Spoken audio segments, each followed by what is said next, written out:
नमस्कार, मी अश्विनी डिके। आज अश्विनी स्वादिष्ट किचनमध्ये आपण पारंपरिक पद्धतीची आंबट गोड तिखट चवीची चिंच गुळाची आमटी कशी करायची ते बघणार आहोत। देवाच्या नैवेद्याच्या पानावर किंवा एरवी सुद्धा उन्हाळ्याच्या दिवसात ही आमटी जास्त छान वाटते। गरम गरम भातावरती साजूक तूप घाला, मीठ घाला आणि ही आमटी बस, बाकी काही नको। आता सुद्धा नुसत्या आठवणीने सुद्धा माझ्या तोंडाला पाणी सुटलंय। किंवा अगदी पोळी कुस्करून त्याच्यावर सुद्धा ही आमटी घालून खाऊ शकता। करायला सोपी आहे, पटकन साहित्य बघून घ्या, लगेच कृती करूया। चिंच गुळाची आमटी करायची आहे, त्यासाठी मी इथे तुरीच्या डाळीचं वरण शिजवून घेतलेलं आहे। ह्या वाटीनी 1 वाटी तुरीची डाळ, अंदाजे 125 ग्रॅम एवढी तुरीची डाळ होती। कुकरमध्ये डाळीच्या दुप्पट म्हणजे 2 वाट्या एवढं पाणी घातलं, चिमूटभर हिंग, पाव टीस्पून हळद घातली आणि कुकरच्या 4 शिट्ट्या करून घेतल्या। मस्त छान अगदी बारीक छान घोटलं गेलंय बघा वरण। डाळ राहिली नाही पाहिजे, चांगली घोटून घ्यायची डाळ। आता त्यामध्ये घालण्यासाठी काय काय आहे तर इथे अर्धा टीस्पून जिरेपूड, अर्धा टीस्पून धनेपूड, 1 टीस्पून एवढा गोडा मसाला म्हणजे काळा मसाला, ब्राह्मणी मसाला म्हणतात कोणी कोणी याला। मेथीचे दाणे आपल्याला फोडणीत घालायचे, त्यामुळे अतिशय सुंदर वास आणि चव येते या आमटीला। कडीलिंबाची 8-10 पानं, इथे 1 लहान लिंबा एवढी चिंच मी गरम पाण्यात भिजत घातली होती। आपल्याला त्या चिंचेचा कोळ काढून घ्यायचा आहे। 2 टेबलस्पून एवढं सुकं खोबरं घेतलंय, तुम्ही ओल्या खोबऱ्याचा वापर केलात तरी हरकत नाही। 2 टेबलस्पून गूळ घेतलेला आहे बारीक चिरून, कोथिंबीर 1.5 टेबलस्पून एवढं मी काश्मीरी रेड चिली बॅडगी मिरचीचं तिखट घेतलंय, म्हणजे आमटीला रंग छान येतो, पण अगदी खूप तिखटपणा येत नाही आमटीला। चवीनुसार आपल्याला मीठ घालायचं आहे।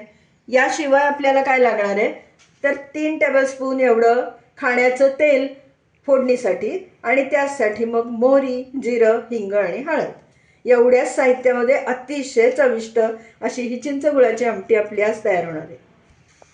कढई गरम करायला ठेवली होती, 3 टेबलस्पून तेल घातलेलं आहे त्याच्यात। आता त्यामध्ये मोहरी, जिरं, हिंग, हळद अशी आपली नेहमीची फोडणी करून घेऊया आपण। गॅस बारीक करते, जिरं घालूया,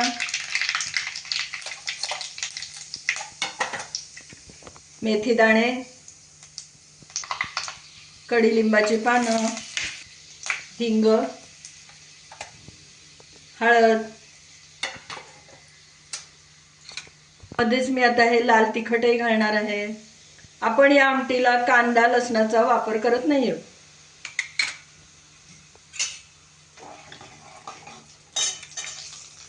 गोडा मसालाही घालते त्यातच।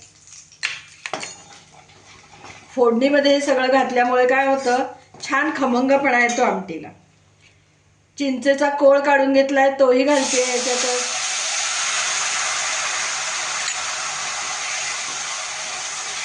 काय सुंदर वास आला, वा।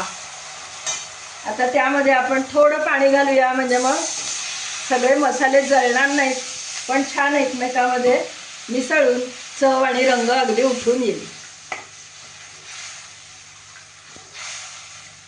चिंच आपण गरम पाण्यात भिजत घातली होती की नाही, ती हाताने चोळून चोळून चांगली कोळून घेतली। आता ही त्याची सालपटं राहिली आहेत आणि बाकीचा कोळ आपण आमटीला घातलाय। गुळही घालते त्यामध्ये। चिंच आणि गुळ याचं प्रमाण या आमटीला थोडंसं जास्त असतं। आंबट गोड चव पाहिजे, तिखट चव पाहिजे, 1 नंबर आमटी होते। धनेपूड, जिरेपूड पण घालूया।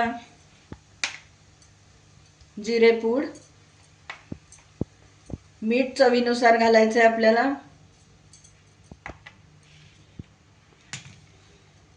थोडं खोबरं घालते, हे खोबरं थोडंसं भाजलेलं आहे। कायमच मी खोबरं किसलं की थोडं भाजून ठेवते, म्हणजे ते लवकर खवट होत नाही आणि पदार्थाला पण चांगला खमंग चव येते पदार्थाला भाजलेलं खोबरं असलं की। आता हे शिजवलेलं घोटून घेतलेलं वरण यामध्ये घालूया, ढवळून घेऊया छान. आणि मग आपल्याला लागेल तसं आपण पाणी ॲड करायचं आहे. ही आमटी थोडीशी पातळ असते, त्यामुळे पाण्याचं प्रमाण थोडं नेहमीपेक्षा जास्त असतं. काय रंग आलाय की नाही?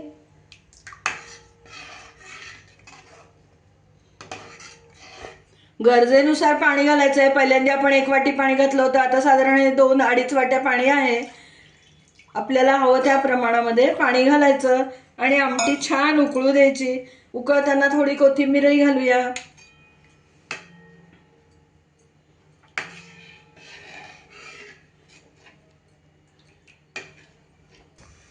आता ही आमटी आपण चांगली 7-8 मिनिटं खळखळून उकळू द्यायची, म्हणजे त्या आमटीला चव छान येते.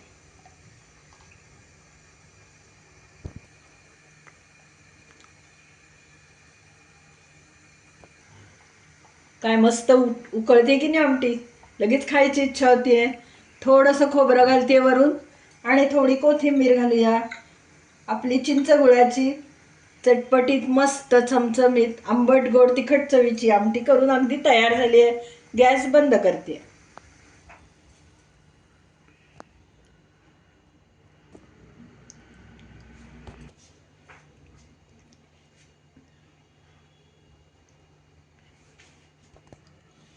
आपली चिंचगुळाची आमटी करून तयार झाली आहे. काय सुंदर दिसते आणि इतका घमघमाट सुटलाय घरात. तुम्ही या पद्धतीने चिंचगुळाची आमटी नक्की करा आणि मला कमेंट द्या. उन्हाळ्याच्या दिवसात विशेष करून ही आमटी खूप छान वाटते आणि थंडीत सुद्धा गरम गरम भातावर घालायला काय मस्तच. आज आपण इथे चिंच भिजत घालून त्याचा कोळ काढून आमटीत घातला की नाही, पण जर आपल्याला स्वयंपाकाचा वेळ वाचवायचा असेल तर आपण चिंच गुळाची चटणी वर्षभरासाठीची सुद्धा करून फ्रीजमध्ये ठेवू शकतो. म्हणजे मग आपण कुठल्याही उसळींना, रश्श्याला किंवा आता या चिंच गुळाच्या आमटीला, आळूच्या भाजीला, आळू वडीला कशालाही ती चिंचगुळाची चटणी पटकन वापरू शकतो. मी त्याची लिंक तुम्हाला डिस्क्रिप्शनमध्ये नक्कीच देईन. तुम्ही या पद्धतीने चिंचगुळाची आमटी केली की मला आठवणीने कमेंट करा. तुम्हाला जर आजचा हा चिंचगुळाच्या आमटीचा व्हिडिओ आवडला असला, ही रेसिपी आवडली असली तर पटकन व्हिडिओला लाईक करा आणि लिंक सगळ्यांमध्ये शेअर करा. तुम्ही अजूनपर्यंत माझ्या चॅनलला नवीन असलात तर चॅनलला सबस्क्राईब करा आणि तेव्हाच शेजारचं बेल आयकॉनही दाबायला विसरू नका, म्हणजे मी वेळोवेळी पाठवलेली नोटिफिकेशन्स तुमच्यापर्यंत अगदी लगेच पोचतील. पुन्हा आपण नवीन अशा छानशा टेस्टी तोंडाला चव आणणाऱ्या रेसिपी घेऊन लवकरच येऊया. तोपर्यंत धन्यवाद.